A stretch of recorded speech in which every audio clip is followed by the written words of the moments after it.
There is a room at the top of the Winchester house. It is small, almost empty. Its single window barely opens, and its door can be locked only from the outside. At first, it looks like an inconvenient attic bedroom, the kind of room given to someone whose comfort does not matter. But in this house, architecture is never innocent. A door is not merely a door. A lock is not merely a lock. And the woman sleeping behind it has no idea that someone else once stood in the same room, listening to footsteps disappear down the stairs. Millie Calloway believes she has entered this house to clean it. She does not yet understand that the house has been waiting for someone exactly like her. Someone desperate, someone disbelieved, someone with a violent past, and perhaps most importantly, someone dangerous enough to survive what is coming. This is The Housemaid by Freida. McFadden, a story in which the victim may be setting the trap, the rescuer may be the monster, and the person with the darkest history may become the only one capable of delivering justice. But before we enter the Winchester house, we must ask a more unsettling question. When a perfect family invites a desperate stranger inside, who is really being rescued? Millie Calloway is living inside her car. Every decision is shaped by survival: where to park, when to eat, how long her remaining money will last, and whether anyone will discover the truth she carefully hides. She has recently been released from prison after serving a long sentence. Her criminal record follows her silently into every interview, every application, and every room. To society, Millie has already been judged. It does not matter that she has completed her sentence. It does not matter that she needs an opportunity to rebuild her life. One background check can erase every hopeful conversation. One old crime can become a permanent identity. Then she sees the position. A wealthy family needs a live-in housemaid. The salary is better than she could have imagined. Accommodation is included. The house is located in an affluent Long Island neighborhood, far removed from the instability of her present life. For Millie, this is more than employment. It is shelter. It is food. It is the possibility of becoming a person again. When she arrives at the Winchester residence, everything appears impossibly polished. The house is enormous, immaculate, and expensive. Its rooms reflect a kind of wealth Millie has only observed from the outside, world in which flowers are arranged rather than gathered. Furniture is decorative rather than necessary, and mistakes can apparently be covered with money. Then Nina Winchester opens the door. At first, Nina is warm and welcoming. She is elegantly dressed, friendly, and strangely willing to overlook Millie's limited references. Millie feels something she has not felt for a long time: relief. But relief can be dangerous. It persuades us to ignore questions we would otherwise ask.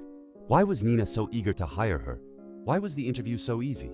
And why does a family this wealthy offer its live-in employee a suffocating attic room with a door that locks? From the hallway, Millie notices these details. But desperation has its own logic. A questionable room is still better than a car. An unpredictable employer is still better than unemployment. So she accepts the position, and the door closes behind her. The Winchester household seems to contain everything Millie lacks: money, respectability, security, a beautiful home, a child, and a marriage that, from a distance, appears stable. Andrew Winchester, Nina's husband, is handsome, composed, and effortlessly charming. Where Nina is unpredictable, Andrew is calm. Where Nina humiliates Millie, Andrew speaks gently to her. Where Nina creates disorder, Andrew appears to restore peace. He seems almost embarrassed by his wife's behavior. He apologizes without directly criticizing her. He offers kindness without appearing inappropriate. He allows Millie to believe that he understands how difficult Nina can be. This is how trust begins in the Winchester house. Not with a dramatic confession, with contrast. Andrew does not need to prove that he is good. He only needs Nina to appear worse, and Nina does. Her behavior changes without warning. She creates messes and blames Millie for failing to clean them. She gives instructions and later denies giving them. She purchases unnecessary items, leaves chaos behind, and reacts as though Millie caused it. She embarrasses her. She undermines her. She makes her question conversations that happened only hours earlier.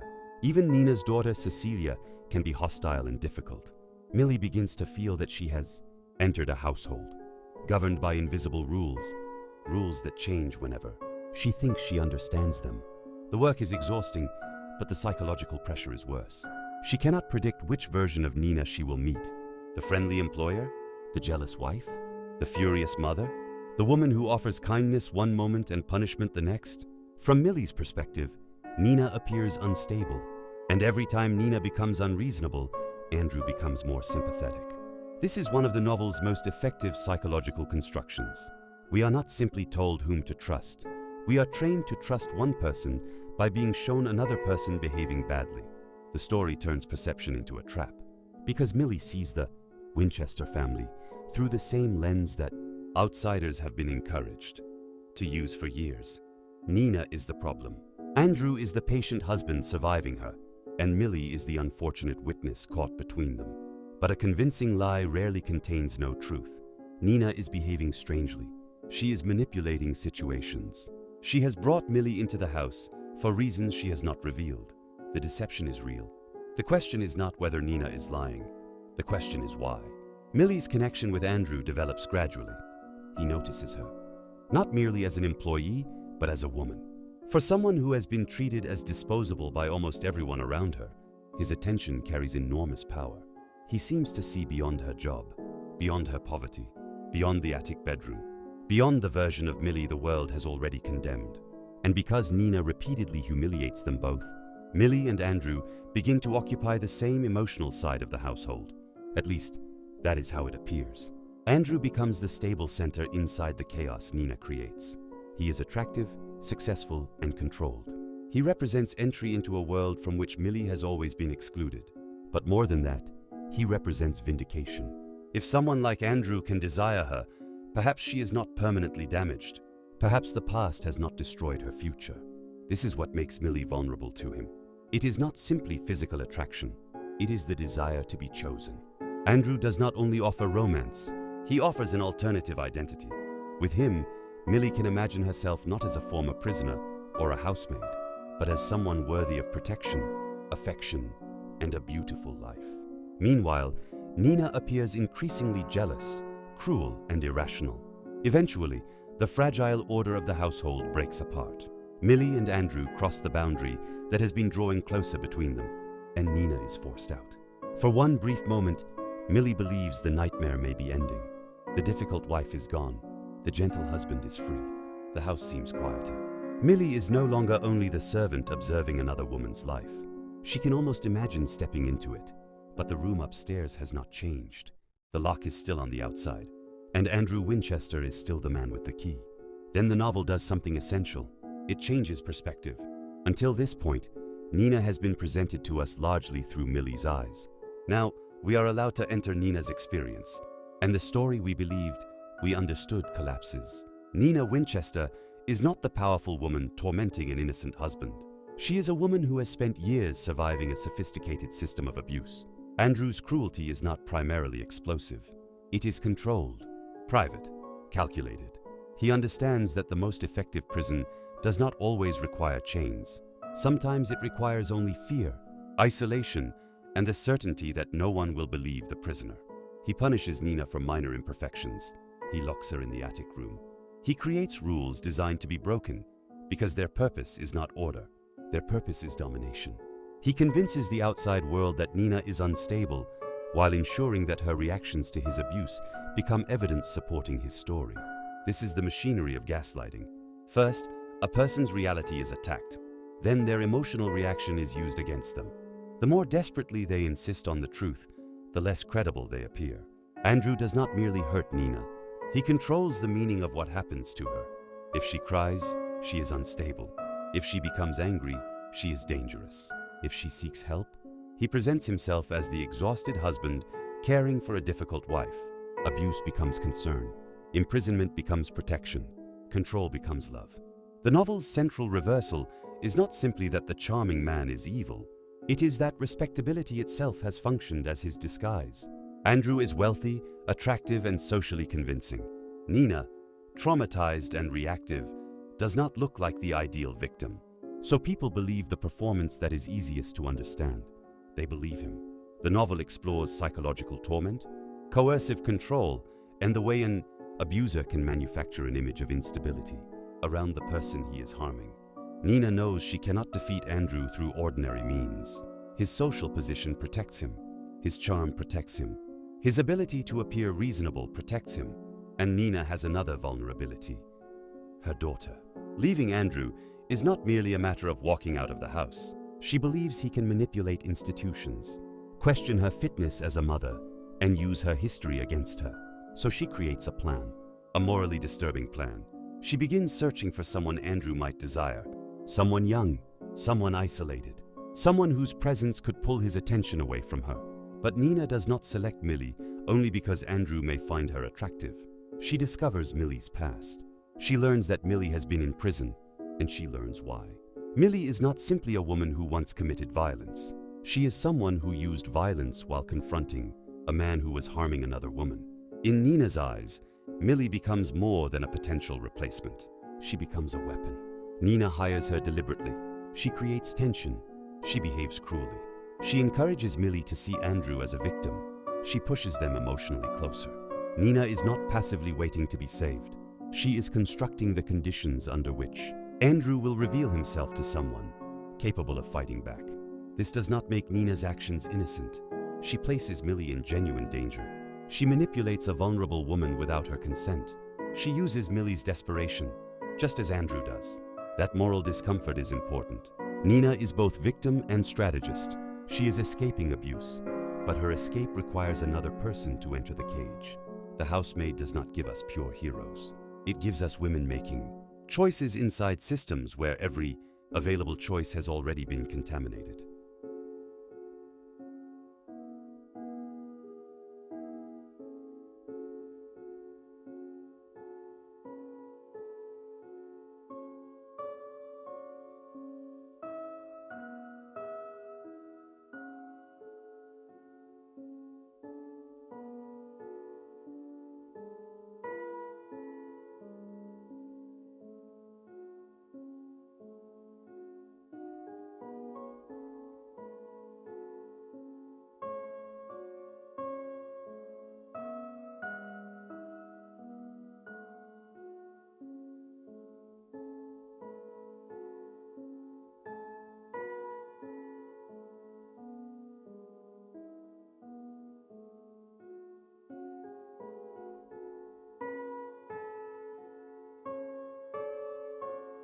Millie refuses to remain the victim Andrew expected. She turns his own system against him. The room designed to enforce submission becomes the site of his defeat. The lock changes sides. The man who controlled movement is now unable to leave. The man who created arbitrary rules must now confront helplessness. The man who believed suffering was a lesson he is forced to experience. The logic of his own cruelty. This reversal creates the dark satisfaction at the center of the novel. It is not conventional justice. There is no reassuring courtroom where evidence is presented and truth is calmly recognized. There is no institution arriving at the perfect moment. There is only a locked room, an abuser, and the women whose lives he believed he owned. Andrew's downfall is brutal. The punishment inflicted upon him mirrors the methods he used to dominate others. Eventually, he dies in the attic after being confined there. The book's ending differs in significant ways from the later film adaptation, but in the novel, his death comes through the same architecture of imprisonment he once used against Nina and Millie. Nina and Millie must then decide what kind of truth the outside world will receive, because truth alone is not enough. It must be believable. That is one of the bleakest ideas in the novel. Andrew had spent years manufacturing credibility.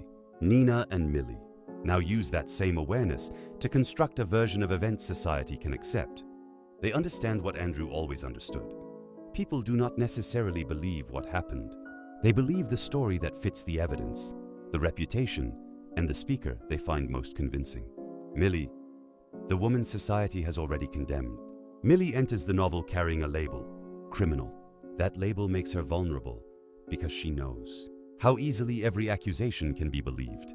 But the same history that restricts her also gives her strength. She understands confinement. She understands violence. And she understands that rules do not always protect the innocent.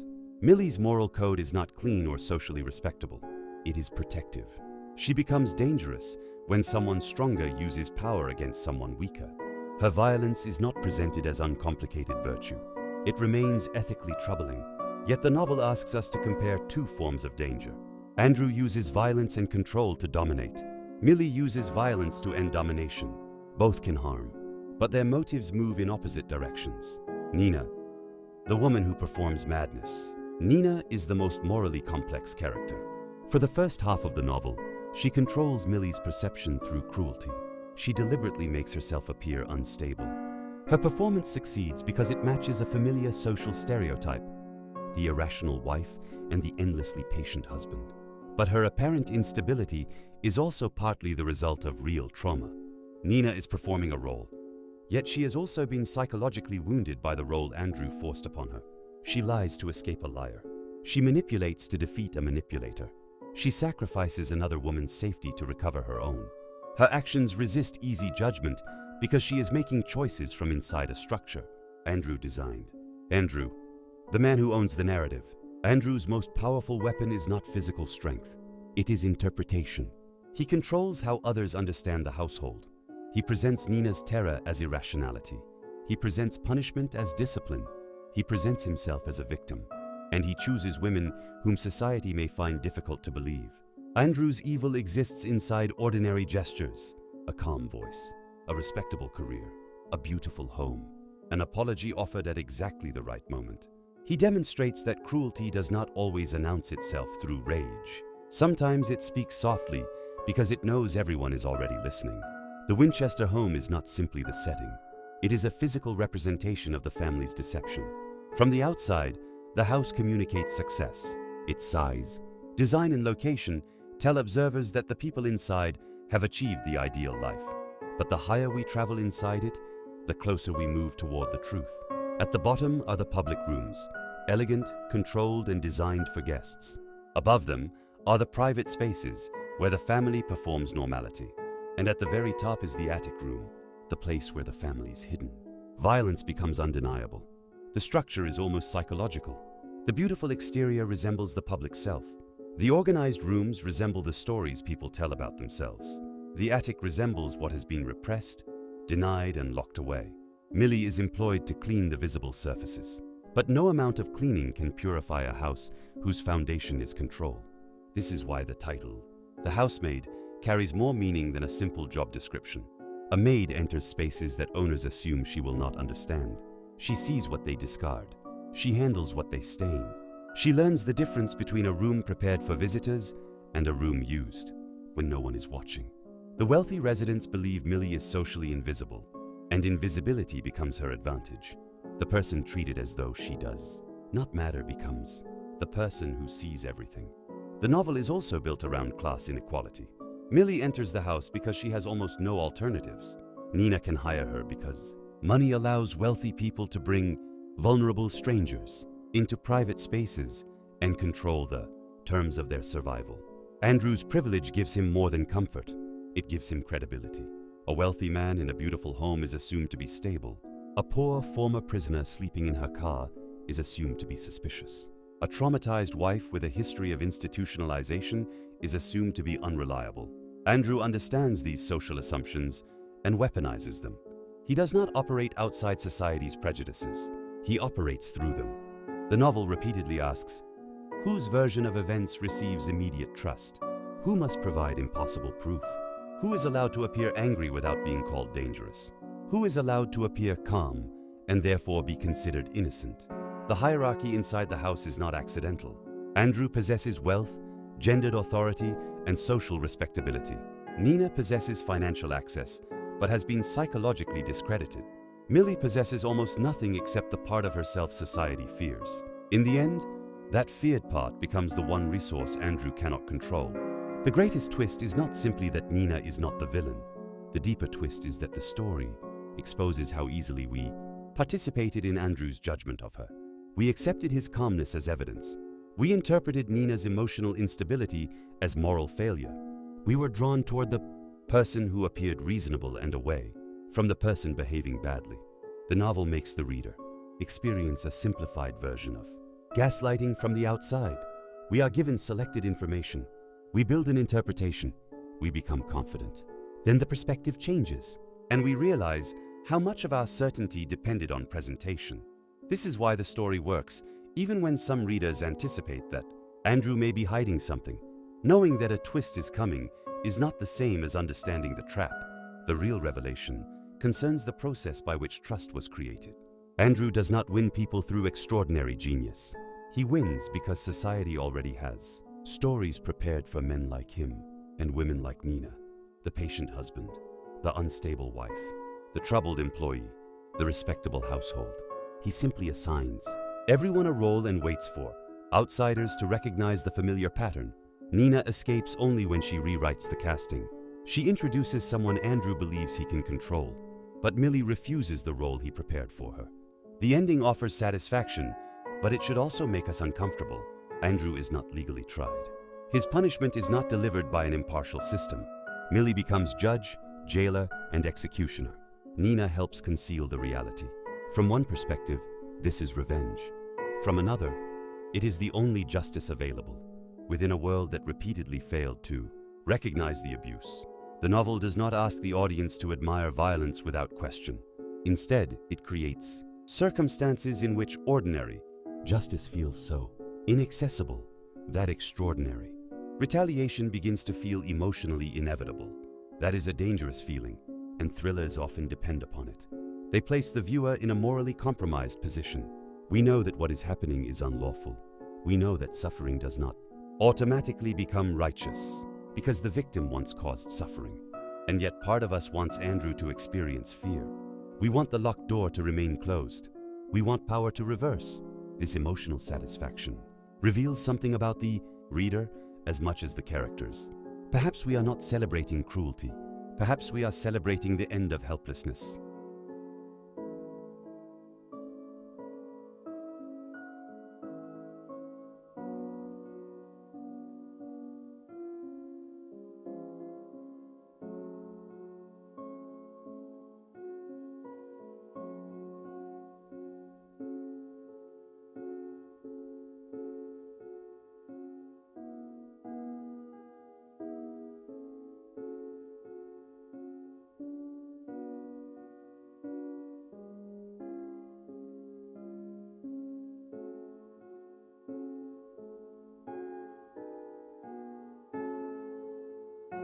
The first lesson is that appearances are not simply misleading.